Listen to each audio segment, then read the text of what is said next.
Welcome back to another episode here on the Enneagram at Work podcast. We have our special guest, Brenda Brown, certified Enneagram coach, leadership coach, and one of the coaches on our Enneagram MBA staff as well. Back, you might have heard her in a previous episode or a future episode. We're not sure what order we're going to share these at per the type 7, I don't know, stereotype.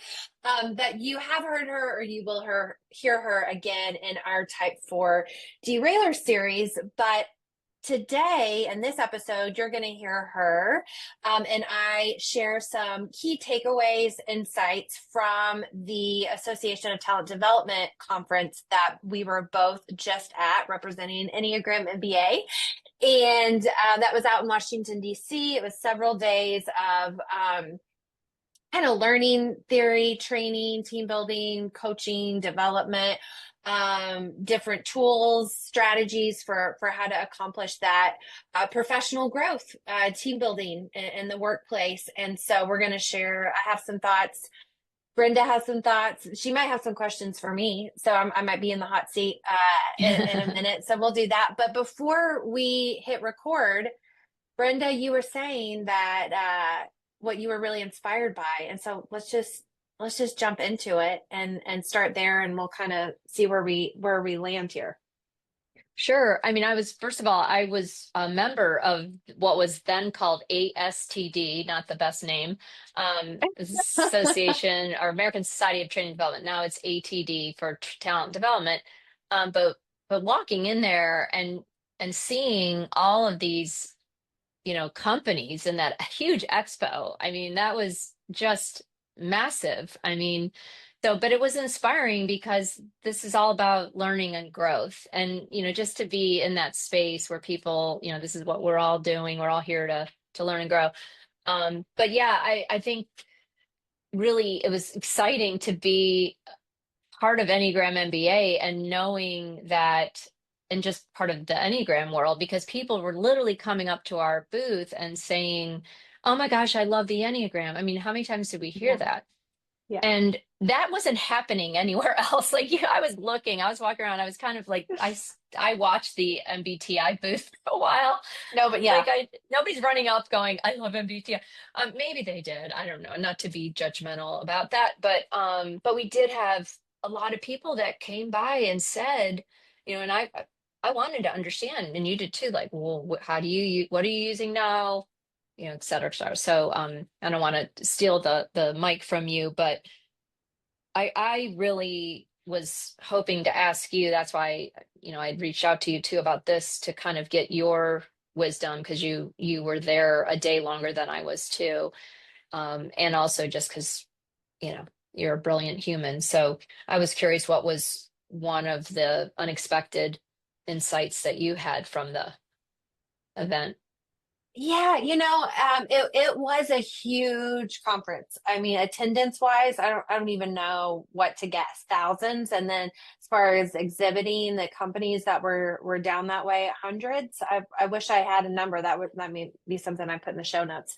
But it was, and I think that was inspiring just because of kind of the times that we are in, to still see so many people who are being sent on behalf of their company, being in, having the investment to travel to DC, to get the hotel, to pay for the conference fee, who are in learning and development, which might be seen as an expense, but those companies, those people who are representing their companies, maybe see it as an expense, but also obviously some sort of investment too, to be able to have that. So I thought that was encouraging, just how many people were there, and that learning development training still very much an important part, at least for now. And we went, Enneagram MBA went just to, it's so easy to get caught up in your own little world. And in our Enneagram world, there's all kinds of interesting people to talk with, new theories coming out, leaning in, diving in deeper. And so this was an opportunity to just add in a different someone else's world for a little bit, or just a different world. So that was good in general, just to kind of see what was going on. And it was so cool, Brenda, to have so many people be like, I love the Enneagram. This changed my life. I mean, I heard so many people say the Enneagram has changed their life, changed their marriage, changed their relationships at work. And that was really cool. I think the conversation that we had with people, and if I'd be curious what your conversations were, was that a lot of companies use MBTI. A lot of companies are using DiSC. A lot of companies using Strength Finder, Hogan, Predictive Index, Insights. And we kind of went there saying, well, we're not trying to take the place of any of that. This is just a compliment. And it can be such a compliment to DiSC, to MBTI. And we've done a series, I think it's been 2 years ago now, on the podcast where we invited coaches, certified practitioners from these other modalities to come and talk about how they could use it with the Enneagram. But it's not meant to take the place of any of those, but it can be a really exciting tool for the group to use, and one that people really remember. To your point, many people said, well, we use the MBTI, for example, and there's so much, I know, good that comes from it, so much interesting insight, helpful insight. But many people would say, I struggle to remember my 4 letters, and I definitely don't remember those of my teammates. Whereas the Enneagram, we can do, so it's just a little, I don't know, sticky, memorable. I don't know how you would word that. Exactly. And I'm remembering a couple of people that I think we were both getting to hear their story of when we were talking at first about like that they had used MBTI and they couldn't remember, and they certainly didn't remember their teammates. And then when they talked with their Enneagram, one of them couldn't remember even her number. But when she looked at kind of the paragraphs basis, she's like, yes. And then the other person started talking, and they had this language. And it was really, that happened in different ways.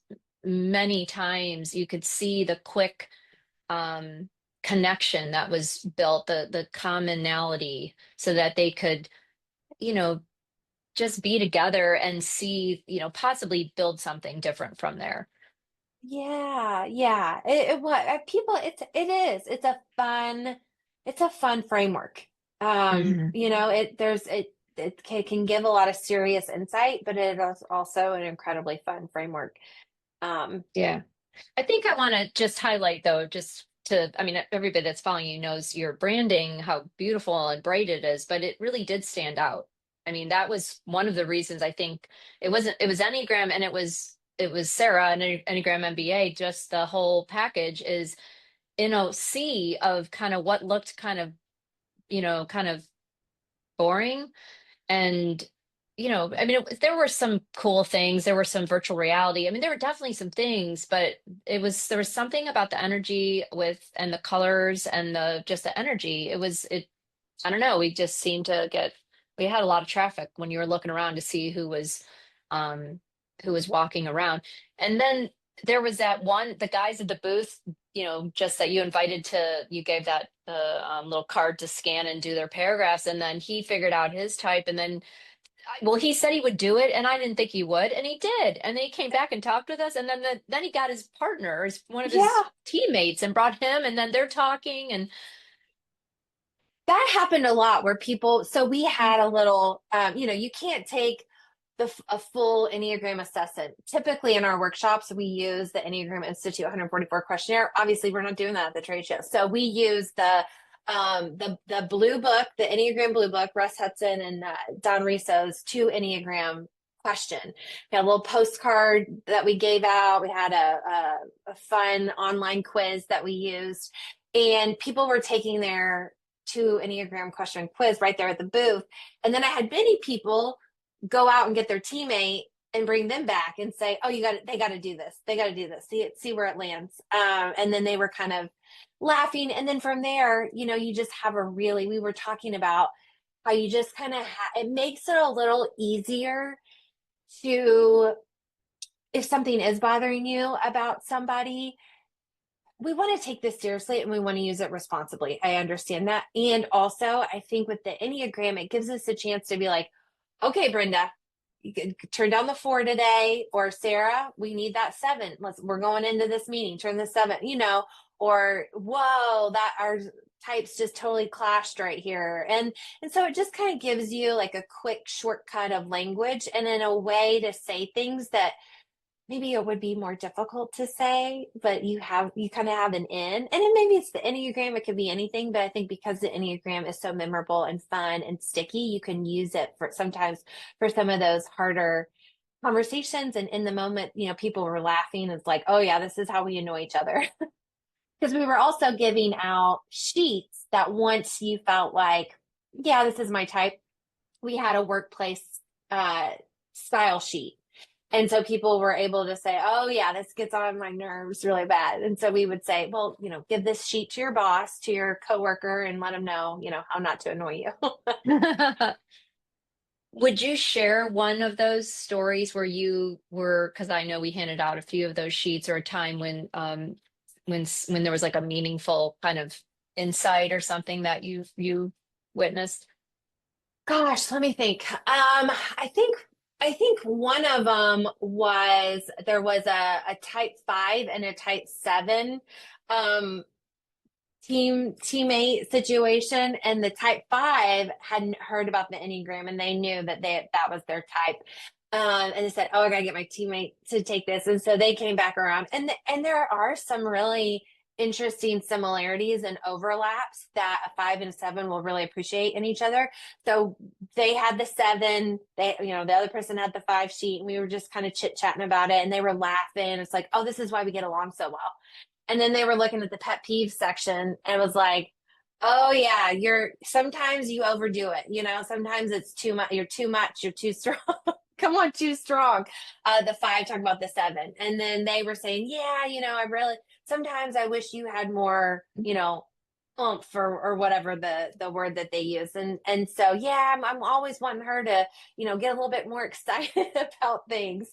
And so it's just, you're going to take that. You're going to take that, and you're going to remember that between the two of you. And then also about yourself. So it was really fun to meet people who knew about the Enneagram Mhm. already. They were like, oh, the Yeah. Enneagram is here. um Yeah, which is similar to when we would do a workshop with an organization. There's usually people that know something about it or yes. they've heard of it. But it just did feel, it felt special because here we are in the sea of they had choices and they're coming over to talk, or if they didn't know about the Enneagram, there were some people that just happened to walk in. A couple of people actually thought that we had an MBA program that we were offering, which Yeah. is great. We whatever brings them in. But it was really, I felt like a great opportunity to get a kind of a taste of what is out there again, and to just be kind of humbled and also really, excited about that. We're not here to complicate you. We are actually here to help you, and we're not, that's what we see in the Enneagram land, is a lot of, there's just a lot of ways to complicate things and make it so that they're already overwhelmed. We're here to help you. And Yeah, yeah. So we try, yeah, keep it simple, keep it fun. One of my takeaways when you were talking about Enneagram and BA's look is just, well, that is intentional. When we were working with our designer, that was something that came up. And um, Simone Biles was one of the opening keynote speakers one of the days, and in her interview, she was talking about how she likes to chit chat and joke and cut up. And then she's like, I can go out, I can be joking 1 minute, and then the next minute I can be serious and land some, crazy triple something flip. And I can do it great. When she said she was telling the story about how she was with this one coach who was very militaristic. And she said, no talking, no joking, no laughing during practice. And she had shared how her performance and her excitement and almost her mental health around going to practice every day was starting to plummet.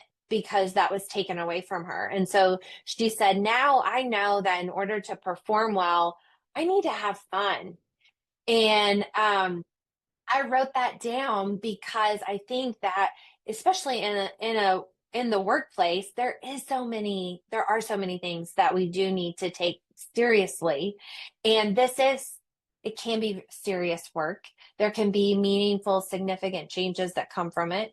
And we can also get there by having some fun. And so I just really, that underscored how important it is to make sure that, as we talk about the Enneagram, we do keep it simple, to your point, and we bring some fun to it. So we have, that sprinkled throughout our presentations and the visuals and that sort of thing. And so I thought, thanks, Simone, for that reminder. I'm glad you brought that up, that you attended that and what you shared about it. Yeah, and we can go further with this work. That's what's great about it. You can, come back to it and deepen it, but you want to start, you want to meet people where they are. So, and Yeah. a lot of people are just feeling like they're being pulled in so many directions. So how do we Yeah. support you?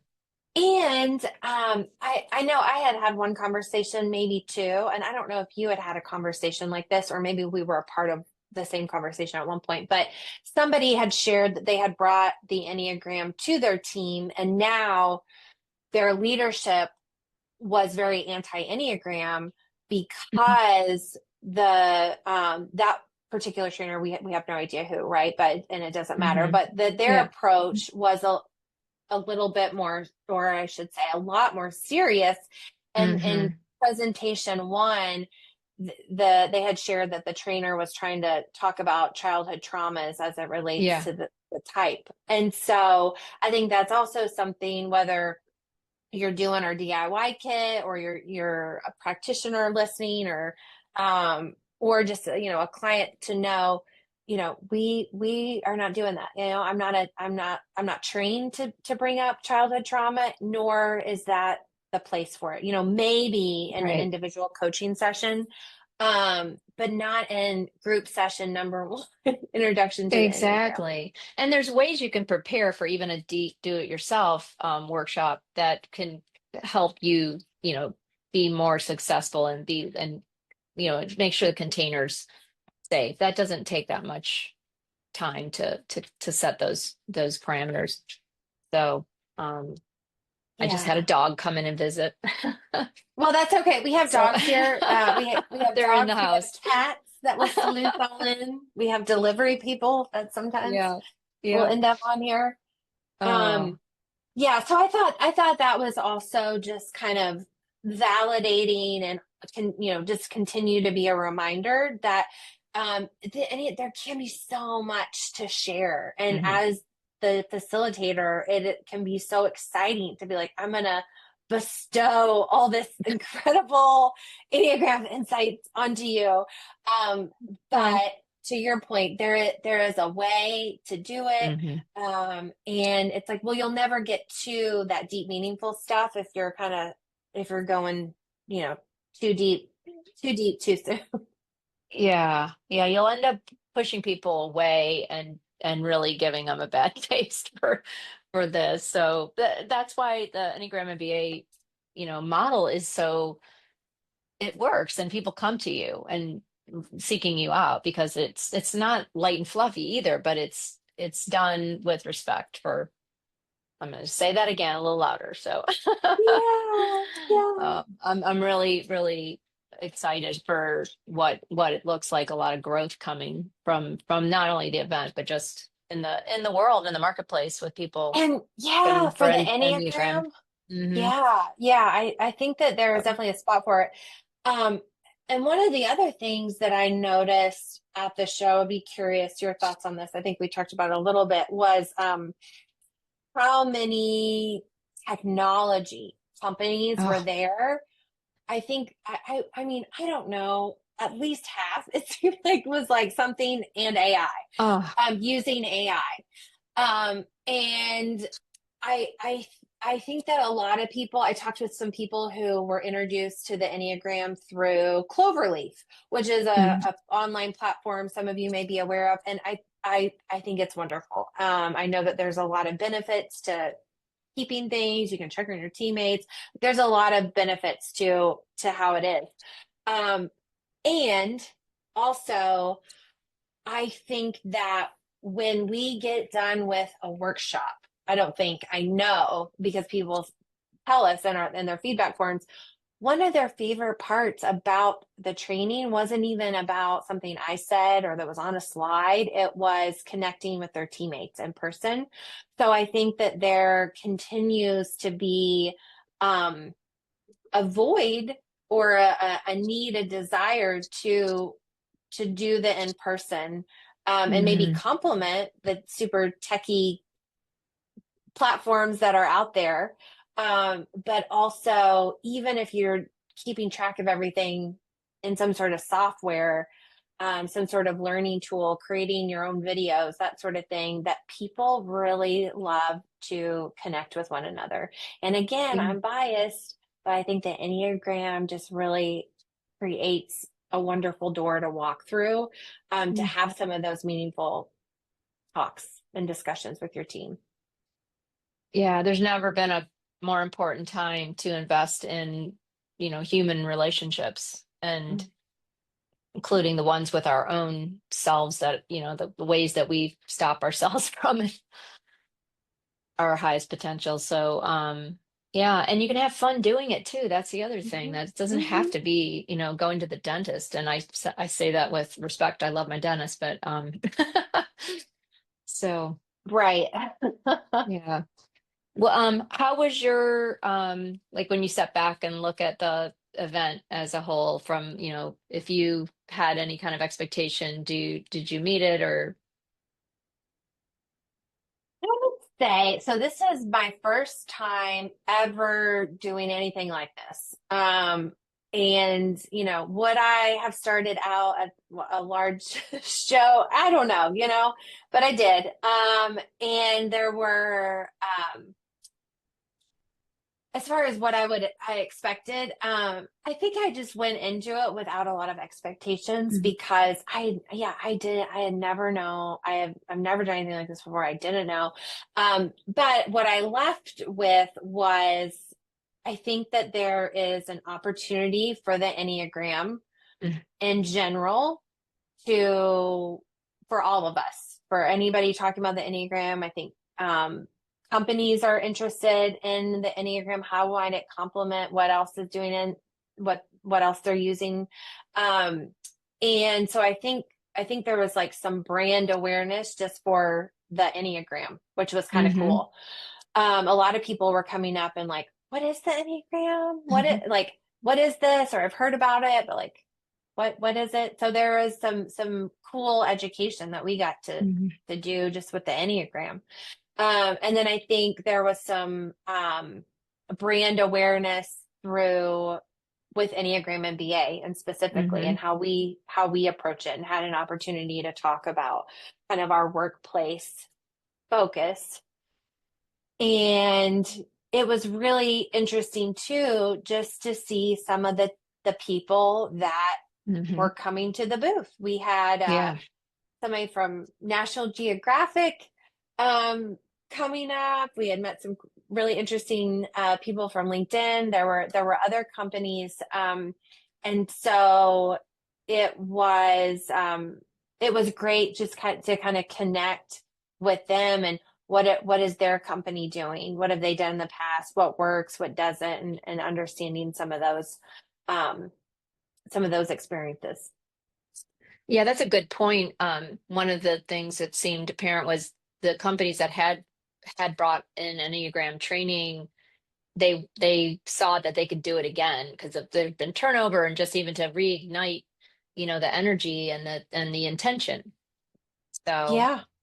yeah. Yeah. And and that's sometimes those are similar to the clients that we will work with where it's like, oh, Hmm. we did this 10 years ago and it was really great, but we have a whole new team now, or we did it Hmm. 5 years ago. And I don't remember my own type. And I know the team, half the team is new or whatever. So yeah, there's definitely a chance, even if you've gone through a training, Hmm. to pick out some new things. Well, I just want to say I really respect that you went for it and put the company out there, and I'm just so excited. It was really a great Well, experience. So it wasn't, it was a big project. it was a big It was a prod, big yeah. project. Hmm. Oh, yeah, it was big. There was a lot to do to get ready for it, but I think sometimes maybe this is a gift of a strength of a Hmm. seven. At times it can get me in trouble, but not realizing or thinking about how painful or hard something's going to be, just seeing the positive. Because if I had known, I don't know that I would have signed up for this. Yeah, But it all worked out, and it was wonderful getting to see you. I yeah. did just want to touch on, because I think that listeners may have experienced this themselves, or maybe have had the question around, probably the number one question, other than what is the Enneagram, was around it being backed by science, or Science, what's the right. Sure. credibility. Hmm. There was a topic in the sessions going on outside of the expo. Oh, there were so many good topics. Yeah. The seven in me had major FOMO. There was been so many I wanted to see, but there was one that was around black box of personality assessments or Yeah. something, and they were talking about, you know, uh, be cautious and that sort of thing. And the Hmm. Enneagram was one that they had brought up.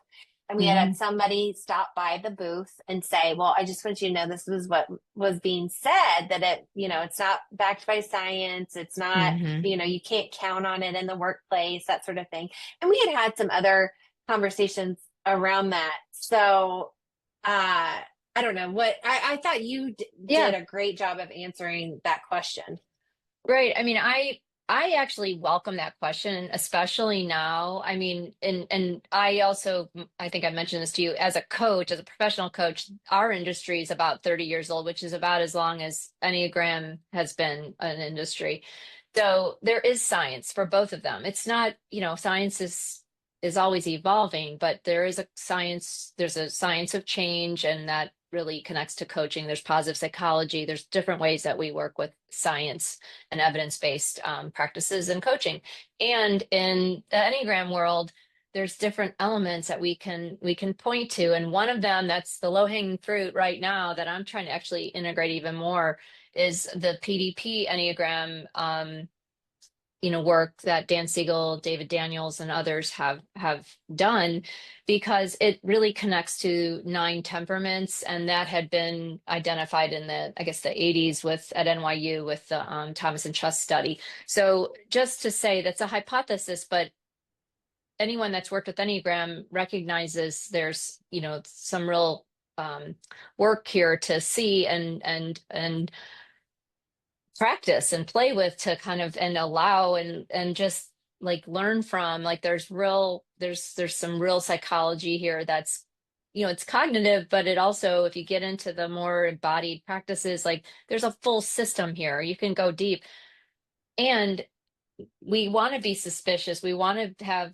discernment and not just believe everything we hear. And the Enneagram has become a little bit of wild west, just like coaching is very, you know, depending on who you are, how you coach.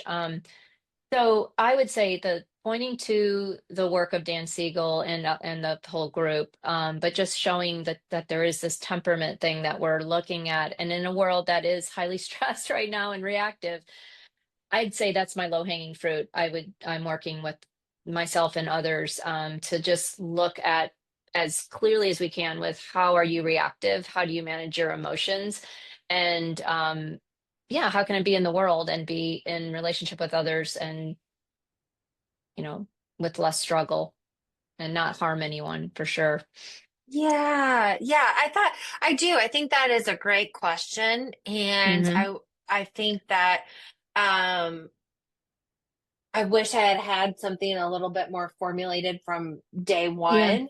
And we kind of know what to say, but to like say it and articulate it in a Hmm. concise, clear way. I think by the end of the third day. I had it dialed dialed in. Yeah. But yeah, I think the science is catching up. I think that that was a really interesting point about coaching, Yeah. They're about very how they're the same similar. age. Yeah. Yes. And some Hmm. of these others, MBTI, I don't know how long that's been around, Hmm. but there's going to be more Yes. research on that because Hmm. it's been around longer. I Yeah. didn't realize that the disc wasn't didn't have Oh, a yeah. governing body and also was some questionable Hmm. science or so and so many companies use that and uh are benefit from it regardless of Right. it if it is Hmm. Oh, steeped yeah. in deep Oh my science. gosh. Right. And I mean, you got to understand if people have been using MBTI or DISC or whatever, and they've invested money in it, they've got a bias to it. So, and we're not here to say it's not. I've worked with MBTI, but the Enneagram, that one of the gifts of it is that, as you call it, it's open source. It's not owned, and there's like no middleman. Like we're able to offer our training and our work with such it's a better it's affordable, more affordable Yeah. when you look at what you're paying for when you have to go through and the middlemans and the whatevers. And yeah, so that's just as I see it, as long as you're using it with integrity, it's Yes. a gift. So Yeah, yeah. And I think too, some of those are very much about who you are as a person, and that can be incredibly mm, beneficial for your career development and in your yeah. workplace relationships. I also think that the Enneagram, and specifically the approach that we take, is here at Enneagram MBA is really focused on not just who you are, but how you work together with the people on Mm, your team, which can it's just a little bit of a different angle yes. than just pure personality kind of Right. self-awareness. Yeah, I heard that in listening to you share, and kind of giving your, meeting people where they were with Enneagram MBA. I heard that focus on the relationships and how, it's just like that is the gift of the way that your programs are set up. And really relationships are the heart of the matter. Um, we're not gonna get through this world alone. So let's look at what's here and let's work together. Yeah. Yeah. So that's why I'm glad Well, I'm here with you. So thanks for inviting me. well, you battled traffic. I think there were a couple of moments where you battled traffic from Annapolis Worth to it. come down, find parking around the convention Yeah. center in DC, which if anybody knows what that's like, it's it's a walk, Yeah. it's a walk just even once you get in the building. It is a walk. It's a hike. So I appreciate you. It was fun. Thank you. It Brenda was and fun. I don't even think I said that. I meant to say this in the first episode, or maybe now this will be the first one that we met in person a year ago Yeah, it now, was just about a right? year, right? Just over a Almost a year. year Hmm. in Nashville at the Yep. Awareness to Action Train the Trainer. Um, Hmm. and so we've just kind of kept in touch and here and there. And so Yep. it was really fun to see you again in person. Yep. Yes. I'm looking forward to working together continuously Yes, or, yes. Yes, absolutely. I kind of said, I'm embracing my strengths as kind of the group person, and I am looking to surround myself with people who enjoy groups, but also maybe more comfortable, more qualified, hmm maybe more equipped to go deeper on a one-on-one level. So I appreciate and I'm excited to do more with that because I do think that the workshops are wonderful for relationship building hmm and like we were talking about before we recorded, how powerful coaching can be for change and how organizations Right. are really embracing and welcoming coaching programs because of the change and the actual results that they can get. So looking forward to working with people like you who can help. Yeah. And my whole, like one of my aims is to help create like peer coaching circles within organizations. Like there is a way that we can support one another. You don't have to be a professional coach to learn some of the coaching skills that you can apply in within teams and groups and stuff. So that's I'm really excited to have because I've been kind of in my little one-on-one coaching space primarily. I've had some groups, but it's been more one-on-one. So now this has given me a chance to do more of that. So thank you. Yes. Yeah. Anything else that you wanted to say that we Mhm. haven't talked about the event? I'm trying to think if I have any final Yeah. thoughts.